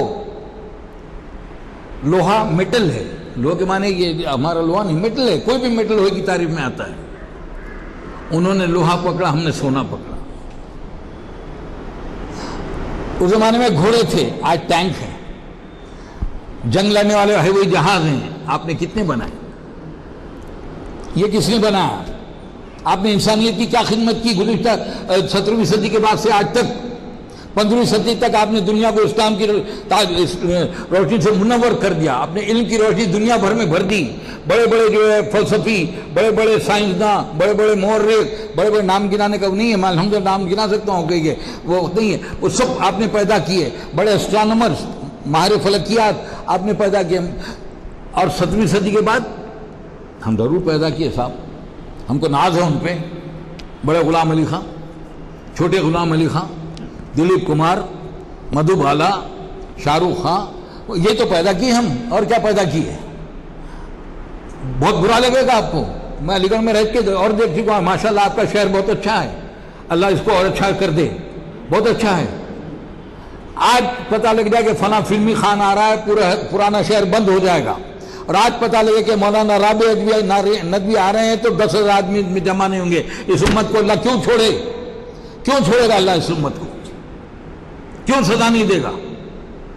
آپ کا معیار وہ ہے؟ میں نہیں کہتا کہ ہم نے پکچر نہیں دیکھی، دیکھیں اللہ معاف کرے۔ دلیپ کمار بہت پسندیدہ ایکٹر تھا، لیکن جب پتہ لگا دلیپ کمار حیدرآباد آ رہے ہیں تو کالج چھوڑ کے ان کو دیکھنے نہیں گئے۔ میں جموں میں تھا، ہندوستان ٹائمز بہت بڑا اخبار ہے، بلاک نیوز آئی، 1000 فینس آف سلو بھائی، سلو بھائی کے 1000 پروانے۔ میں نے کہا بھائی کیا بات ہے، پڑھو۔ تو وہ کہا کہ سلمان خان کے چار مینار کے پاس ایک جم ہے جس کے 1000 ممبر ہیں، اور سارے کے سارے ان کے ماننے والے پروانے ہیں۔ اس میں 5-6 کے بیان آیا، اس میں مسلمان تھے انا للہ و انا الیہ راجعون کہ سلو بھائی جیسے بال رکھتے ہیں ہم ویسے رکھتے ہیں، وہ جیسے کپڑے پہنتے ہیں ہم ویسے پہنتے ہیں، خواہ کتنے مہنگے نہ ہو۔ میں اٹھا گواہ اخبار نکلتا ہفتے وار یہاں موضوع میں اس میں لکھا شرم ہم کو مگر نہیں آتی۔ میں نے کہا ایک دور تھا جب والدین اساتذہ کہتے بیٹا ابو بکر بننا، عمر بننا، عثمان بننا، علی بننا، خالد بن ولید بننا، ابو عبیدہ بننا، وہ دور گئے، ابو حنیفہ بننا، شافعی بننا، وہ دور بھی چل گیا، مولانا محمد علی بننا، مولانا فنا بننا، وہ بھی گیا تو بولا ابراہم لنکن بنو، نہرو بنو۔ میں نے کہا کہاں گئے والدین، کہاں گئے وہ اساتذہ، اور کیا ہو گیا امت کو؟ تو ہم نے کہا شرم تو کو نہیں، میں نے کہا شرم ہم کو نہیں آتی کہ ہمارے نوجوان آج یہ کہہ رہے ہیں کہ بھئی وہ ہمارے ہم ان کے پروانے ہیں۔ انا للہ و انا الیہ راجعون۔ اس سے کیا بدبختی ہوگی مسلمان؟ یہ بھی سازش ہے، یہ بھی سازش ہے کہ نوجوانوں کو مبتلا کر دیا اس میں۔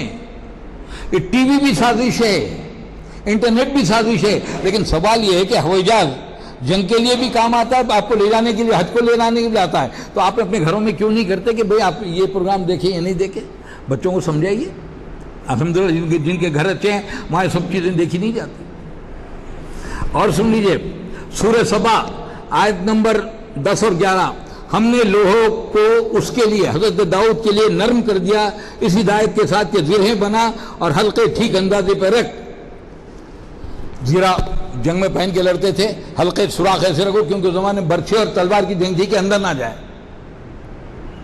آج اس کی شکل بدل چکی ہے، دنیا نیوکلیئر بم بنا رہی ہے، ایسے بم بنا رہی جو غاروں کے اندر جا کے مارتے ہیں، اور ہم کیا برج دبئی بنا رہے ہیں،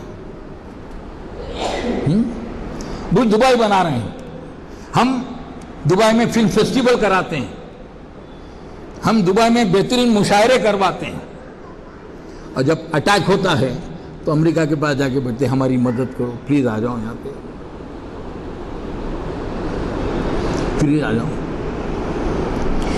اور سورہ حدید آیت نمبر 25، 97 سورت ہے، ہم نے اپنے رسولوں کو صاف صاف نشانیوں اور ہدایت کے ساتھ بھیجا اور ان کے ساتھ کتاب اور میزان نازل کی تاکہ لوگ انصاف پر قائم ہوں، اور لوہا اتارا جس میں بڑا زور اور منافع ہیں۔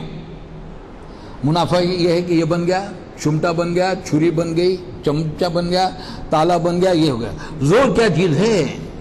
میزان، کسی کو پھانسی دے دو اور بولو جا کے پھانسی چڑھ جاتا ہوں، زبردستی لے جانا پڑتا۔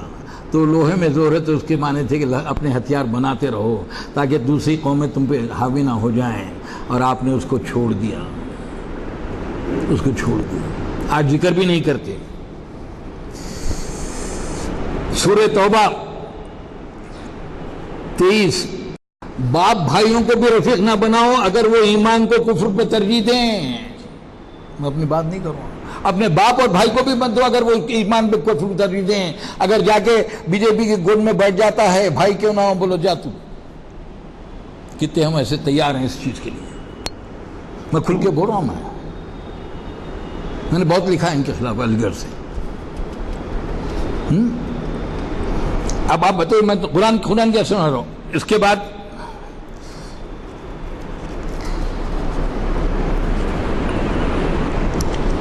سورہ فتح، سورہ توبہ، سورہ صف میں ایک آیت نازل ہوئی ہے، اور وہ مسلمان کے جینے کا مقصد ہے۔ هو الذی ارسل رسولہ بالہدی والدین الحق لیظہرہ علی الدین کلہ ولو کرہ المشرکون۔ وہ اللہ ہے جس نے اپنے رسول کو ہدایت اور دین حق کے ساتھ بھیجا تاکہ دوسرے تمام دینوں پہ غالب کر دے۔ ہدایت تو قرآن ہو گئی، دین حق کیا چیز ہے؟ ہم تبلیغ جماعت کی محفل میں بیٹھتے ہیں، آپ بھائی دین کی بات کریں، اچھی بات ہے، تو میں کبھی پوچھنا بھائی دین کے معنی مجھے سمجھا دو۔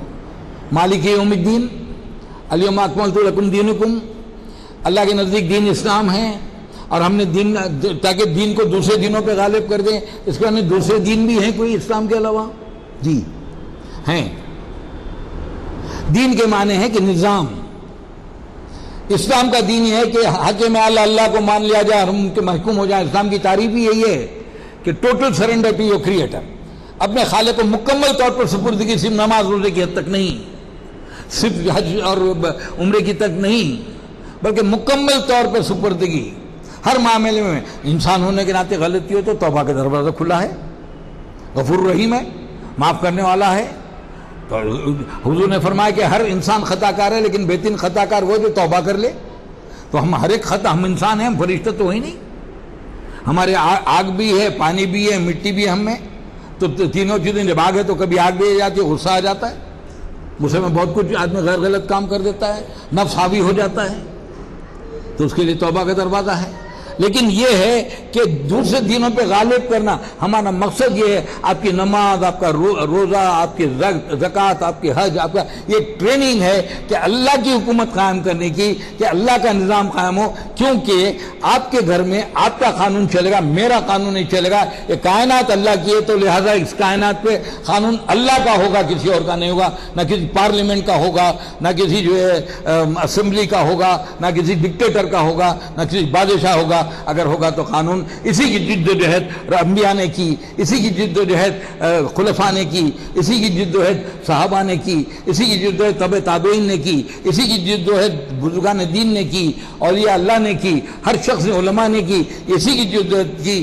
شاہ ولی اللہ انگریزوں کے خلاف فتویٰ دے بیٹھے کہ ان کے خلاف لڑنا جہاد ہے. یہ جد و جہد چلتی رہی، آج بھی یہی جد و جہد ہے. اسی جد و جہد کا خمیازہ بھگتنا پڑتا ہے. مرسی کو عمر قید ہوتی ہے اور لوگوں کو پھانسی کی سزا ہوتی ہے. بنگلہ دیش میں جماعت اسلامی پھانسی پہ چڑھائے جاتے ہیں اور چڑھائے جاتے رہیں گے، چڑھائے جاتے رہیں گے. اللہ تعالیٰ فرماتے ہیں قرآن میں، تم سمجھتے ہو کہ جنت یوں ہی مل جائے گی؟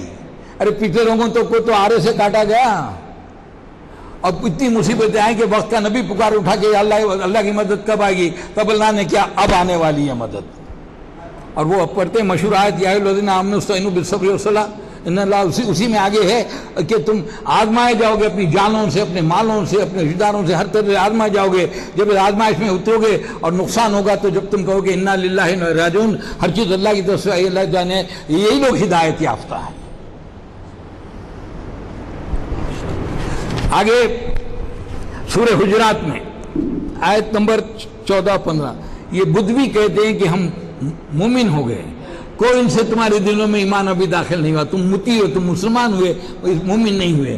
مومن کون ہیں؟ ان سے کہو تو ایمان نہ جائے بلکہ متی ہو گئے، ایمان ابھی تمہارے دلوں میں داخل نہیں ہوا ہے. اگر تم اللہ اور رسول کی فرما برداری اختیار کر لو تو تمہارے اعمال کے میں کوئی کمی نہ کرے گا. یقیناً اللہ بڑا درگزر کرنے والا رحیم ہے. حقیقت میں مومن تو وہ ہیں جو اللہ اور رسول پر ایمان لائے، پھر انہوں نے کوئی شک نہ کیا، لا رب ابھی کوئی شک نہ کیا، اور اپنی جانوں اور مالوں سے اللہ کے راہ میں جہاد کیا.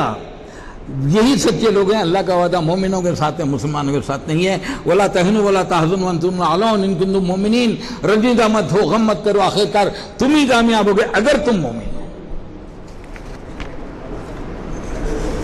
جب یہودی راستے سے بھٹک گئے تو سورہ بقرہ میں آیت نمبر 61 میں فرمایا، آخرکار نوبت یہاں تک پہنچی کہ ذلت و خاری و پستی و بدحالی ان پر مسلط کر دی گئی اور اللہ کے غضب میں مبتلا ہو. تو میں کہہ رہا تھا کہ دو ہی امت ہوئی، ایک موسیٰ کی امت جس کو قانون شریعت دی گئی، ایک رسول اللہ کی امت.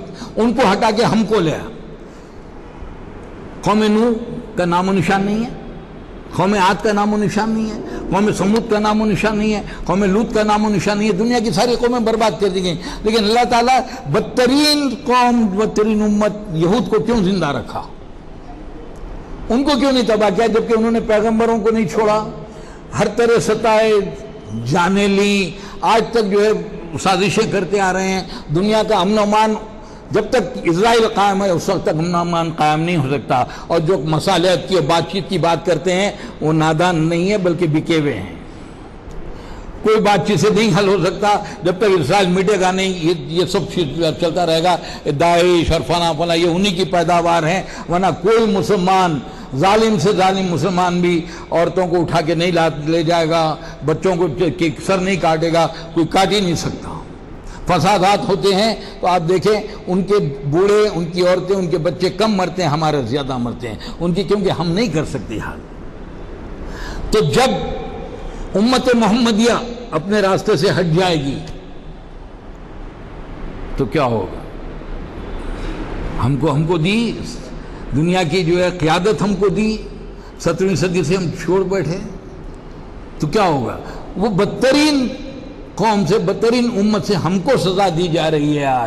آج امریکہ سزا نہیں دے رہا ہے، آج برطانیہ نہیں دے رہا ہے، آج سنگ پر یہ یہودی فتنہ ہے جو آج ہے. یہ اللہ تعالیٰ کی ہم پہ وہ ہے. ابھی وقت باقی ہے. ایسا نہیں ہے کہ وقت باقی نہیں ہے، ایسا نہ ہو کہ وقت ہاتھ سے نکل جائے. اپنے اپنے گھروں کا جائزہ لیجئے. میں نے کہا نا، میں کوئی مبلغ نہیں ہوں، میں کوئی آپ کو مشورے دے نہیں سکتا، میں ایک طالب علم ہوں، میں کوئی اسکالر نہیں ہوں، لیکن میں آپ کو ایک بات کرتا ہوں، آپ سے التجا کرتا ہوں اللہ واسطے، اپنے گھروں میں قرآن شریف ترجمے سے شروع کروائیے، اپنے گھروں میں رسول اللہ کی سیرت شروع کروائیے، اپنے گھروں میں حضور کے چند احادیث شروع کروائیے، تاکہ ہماری نوجوان نسل آج یقین جانیے نوجوانوں کو ذبح کرنا نہیں آتا. میں گارڈن ٹاور میں رہتا تھا، نوجوان انکل ذرا ذبح کر دو، یہ حال ہو گیا ہمارا. آپ کو فکر ہے ہماری بچی کی کہ MBA پڑھے، میں نہیں کہتا کہ مت پڑھو. فکر ہے کہ جو انجینئر بنے، میں نہیں کہتا کہ مت پڑھو. لیکن مولانا سے لے کے پان والا کہتا کہ ہماری قوم پچھڑی ہوئی کہ کوئی علم نہیں ہے. میں نہیں مانتا صاحب. تسلیمہ نسرین پڑھی لکھی نہیں ہے، سلمان رشدی پڑھا لکھا نہیں ہے، حسینہ واجد پڑھی لکھی نہیں ہے، یہ فلاں خان پڑھے لکھے نہیں ہیں، جاوید اختر پڑھا لکھا نہیں ہے، شبان آدمی پڑھی لکھی نہیں ہے، ہمارے وزیر تھے سلمان خورشید پڑھے لکھے نہیں ہیں، فاروق عبداللہ پڑھے لکھے نہیں ہیں، عمر عبداللہ پڑھے لکھے نہیں ہیں. ان کے سب کے گھروں میں غیر بیٹھی ہوئی ہیں. اور قرآن میں آج سورہ بقرہ آیت نمبر 221 مسلمان کی شادی کسی غیر مسلم سے نہیں ہو سکتی، خواہ مرد ہو کہ عورت ہو. پھر تو مسلمان کیسے رہے؟ ایک تو یہ ہے کہ میں شراب پیتا ہوں، معاذ اللہ، اللہ مجھے معاف کر دے، میری عادت بھی نہیں، میری عادت چھوڑا دے، میں مانتا ہوں خراب چیز ہے. ایک یہ ہے کہ میں شراب پی رہا ہوں، بڑا اس میں کوئی نقصان ہی نہیں ہے، تو مسلمان رہتا باقی. قرآن کا منکر مسلمان رہتا باقی. جب قرآن کہہ رہا ہے غیر مسلم سے نکاح نہیں ہو سکتا، تم شادیاں کرتے ہو اور اس کے بعد بولتے کہ ہم مسلمان. اور ہمارے لوگوں کا المیہ یہ ہے کہ بڑے بڑے کانفرنس ہوں گی تو ان کو ہی بلایا جائے گا، آپ کو مجھے نہیں بلایا جائے گا. سمجھے صاحب؟ آپ بتائیے کہ کیا کیا یہ بات صحیح ہے کہ غلط ہے؟ تو علامہ اقبال نے فرمایا تھا، ہم تو سمجھے تھے کہ لائے گی فراغت تعلیم، ہم تو سوچتے تھے کہ تعلیم آئے گی تو ہمارا افلاس دور ہوگا، غربت دور ہوگی، پریشانیاں دور ہوں گی، لیکن ہم تو سمجھے تھے کہ لائے گی فراغت تعلیم. کیا خبر تھی کہ چلائے گا الہاد بھی ساتھ؟ کس کو معلوم تھا کہ بے دینی بھی اندر آ جائے گی؟ تو میں کہتا ہوں جب تک گھر میں اسلامی تعلیم نہ ہو، یہ تعلیم زہر ہے. ہم اپنے بچوں کو تھوڑا تھوڑا زہر پلا رہے ہیں. ہم ان کو کمپیوٹر تو بنا دے رہے ہیں لیکن اچھے انسان نہیں بنا رہے ہیں. اگر تعلیم اچھی ہوتی تو BMW میں بیٹھ کے لوگوں کو ٹکر مار کے بھاگ نہیں جاتے. اگر تعلیم اچھی ہوتی تو لڑکیوں کو سڑک سے اٹھا کے ریپ نہیں کرتے. تعلیم اچھی ہوتی تو غریبوں پہ ظلم نہیں کرتے. یہ تعلیم یہ آج کی تعلیم کی دین ہے. وہ پچھلی تعلیم تھی جہاں اخلاقیات تھی. اگر دنیا نہیں تھی تو اخلاقیات تھی. یہ غلط ہے. آج تعلیم مرسیڈیز چلا رہا ہے، ریڈ لائٹ ہے، گزر جائے گا، ٹکر ہو جائے. یہ تعلیم ہے آج کی. قانون توڑنا آج کی تعلیم ہے. اور ایک طرف ہمارا حال یہ ہے کہ صاحب آئیے چلیے صاحب، میں نہیں کرتا معاذ اللہ، کوئی بھی نماز کے خلاف بولنے والا مسلمان ہی نہیں رہتا صاحب. کوئی فرض سنت کے خلاف بول سکتا، اللہ معاف کرے، اللہ ہم سب کو اس عذاب سے بچائے. لیکن شیطان اپنی مجلس شورا میں کہتا ہے اپنے شاگردوں سے، مست کر دو ذکر و فکر و صبح گاہی میں اسے، بٹھا دو اللہ کا نام لے دو، اللہ اللہ اللہ مسجد میں بیٹھے رہے، پختہ تر کر دو مزاج خان خائی میں سے، اس کو مسجد میں بٹھا دو، دنیا پہ ہم حکومت کر لیں. دنیا میں حکومت شیطان کی ہو جائے گی. اگر اس شخص نے جو کام کیا ہے، میں نہیں سمجھتا کہ بڑے سے بڑا مولانا امت کو جگہ دے، خاص طور پر ہم جیسے انگریزی تعلیم یافتہ. کل ایک چھوڑیدہ خوابگاہ ہے نبی پہ رو رو کے کہہ رہا تھا، یہ مصر و ہندوستان کی